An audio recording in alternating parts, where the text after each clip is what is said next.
First thing, a week ago today on Monday, Pete Alonso became the Mets home run king.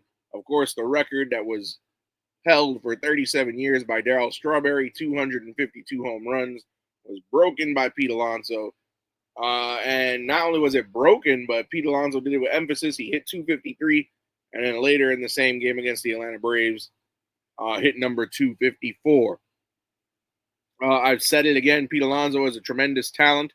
I have lobbied for him to get a contract extension by this Mets club all year long. Going back to last season's wild card round against the Milwaukee Brewers, where he single-handedly saved the Mets season with one swing of a bat. And again, I understand David Stearns doesn't believe in long-term commitment. Pete Alonso wouldn't even be back on the team if it wasn't for Steve Cohen. That was a deal brokered by Cohen to Alonso and Scott Boras directly. But Pete has been a main cog in the wheel so far this season. Pete Alonso having a tremendous year this year, where, quite frankly, if the Mets didn't bring back Pete on this team, it's very, very questionable where this team would be right now. You look at Pete Alonso's numbers so far this season. He's batting .268. He's got 28 home runs and 100 RBI. Now, I predicted at the beginning of the season that Alonso minimum was going to get 30 and 100, with a little over, with about 39 games left in the season. I don't foresee 30 home runs being an issue. I can't picture Pete Alonso not getting at least minimum 2 more home runs this year. Pete Alonso, again, 268, 28 home runs, 100 RBI. And it begs the question now, because he is now the Mets home run king. So now there was always an emotional attachment to Pete Alonso between the Mets fan base and Pete.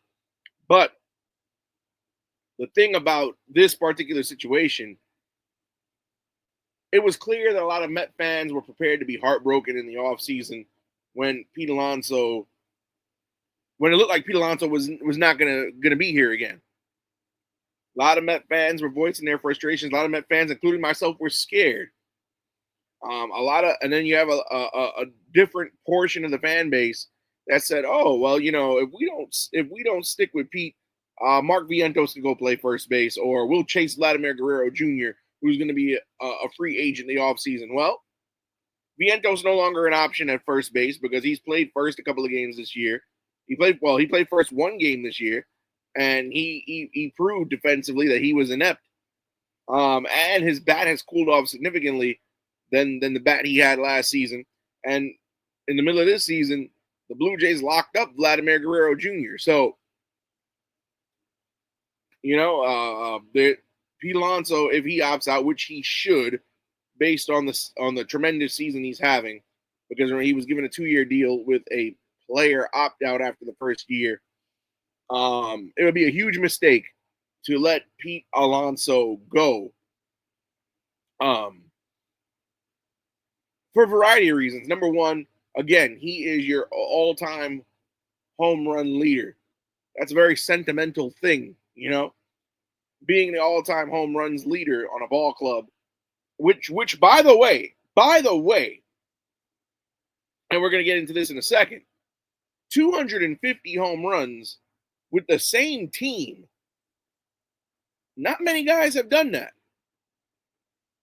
That's rare, especially in an era where you have guys who bounce around from team to team to team.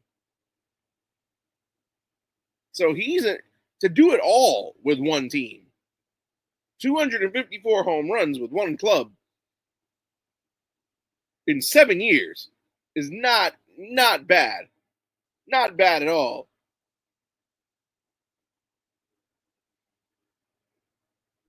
So, Pete Alonso, he wants to stay a Met, I firmly believe. The Mets firmly want him.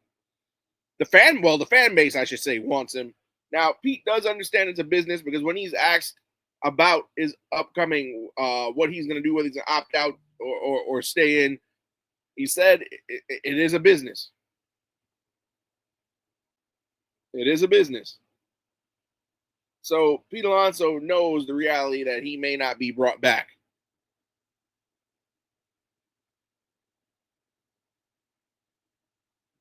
But let's see here. Let's take a look at the list.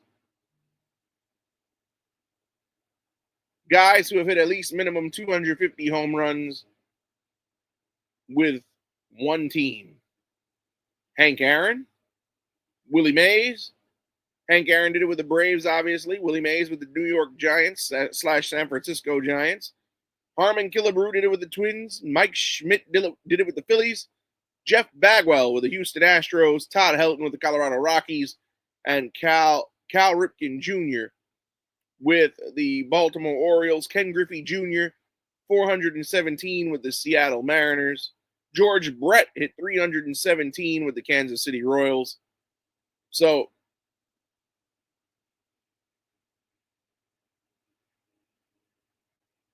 and Jose Ramirez, the only other active player in MLB today with at least 250 home runs on with the same team.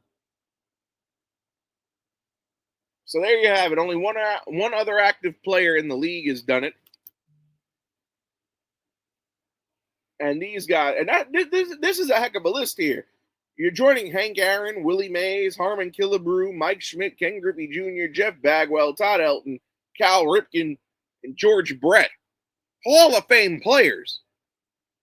Granted, baseball in bygone eras was different because you had guys like Hank Aaron played 22 seasons.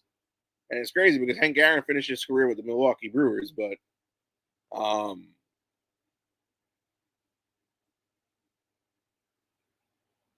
you know, it's a tremendous feat to do such a thing with one team. And then of course Babe Ruth also on that list with the amount of homers he hit in the Yankee pinstripes, another Hall of Fame player. So Pete Alonso, I mean, granted, when it's all said and done, he may not go to Cooperstown, Pete Alonso, because I don't believe his playing career is going to be long enough. But as we get a comment here, my good friend of the show, Bryson Carver, says, as a Red Sox fan, thanks for taking 2 of 3 off Seattle. Good bounce back series for you. Hey, no problem. It was our pleasure. And we're going to talk about that Seattle series coming up. Everybody, Bryson Carver, by the way. Bryson Carver, Carving It Up Live, the podcast, one of my all-time favorite sports talk shows in the land. He is a member of the Grid Network, a good friend of mine. Talks baseball, basketball, football, NFL seasons coming up, preseasons and mix. I'm sure he has a lot of great things to say. His show airs live Mondays and Wednesdays at 6 p.m. here on YouTube. We give our friends plugs on this show. Bryson Carver again, folks. Carving It Up Live, 6 p.m. on YouTube. You go check him out. But back to Pete. I feel like they're gonna lose the fan base. The Mets are gonna lose the fan base if they don't do everything in their power to bring him back. Now, if he leaves on his own accord and says, you know what, I don't want to be a Met anymore, I want to go here, insert team here, then okay. There's nothing any. Pete probably becomes public enemy number 1. But if the Mets make offers and try to lowball him or don't want to give him the years, and you know what? I don't even think it's an AAV problem because the Mets made him the highest paid first baseman in the league this year on average annual value. So we get that. I just think I don't think it's a matter of money. I think it's a matter of years because again, David Stearns is the type of GM he does not like to invest in anything long term, pitching, hitting, and like I said, people will say, "Well, Juan Soto 15." Hey, Juan Soto's 15 years was Steve Cohen. It was not. It was Steve Cohen, his wife Alex Cohen, and his father-in-law. Had nothing to do with David Stearns. Nothing. But I firmly predict that Pete Alonso should get paid this offseason. There's no question he's going to opt out, folks. No question. No question at all that he's going to opt out. It's just a matter of, are the Mets willing to make the commitment, give him one contract, just one contract that'll carry him to retirement? Pete Alonso is 30 years old.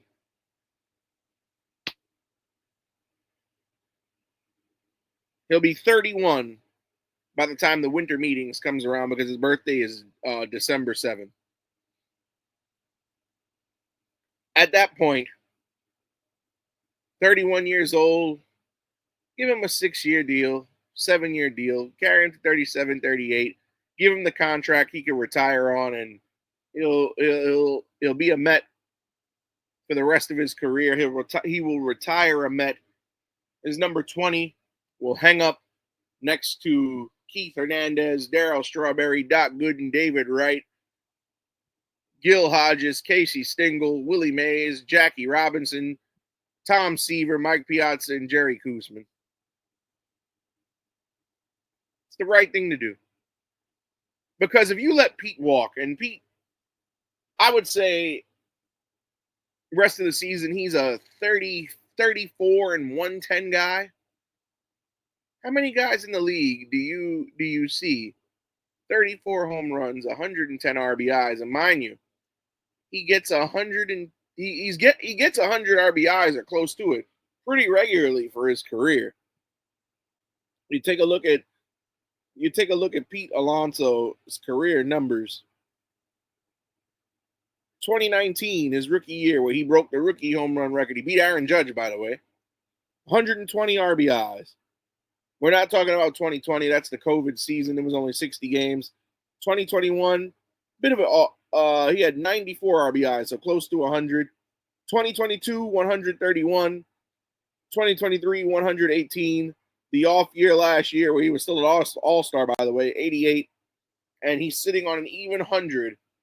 Good for second place in all of Major League Baseball as of this point right now. You just have you have to pay him because, again, like, where are you going to get that type of production? Would you rather spend far less money and get it out of 2 or 3 players? That's asinine. You already see that a lot of these fringe guys in MLB, sometimes to get them 100 RBIs combined, you need 3 or 4 of them. Where are you going to get that from? The combination of Beatty, Vientos, Alvarez, and Mauricio? I don't think so.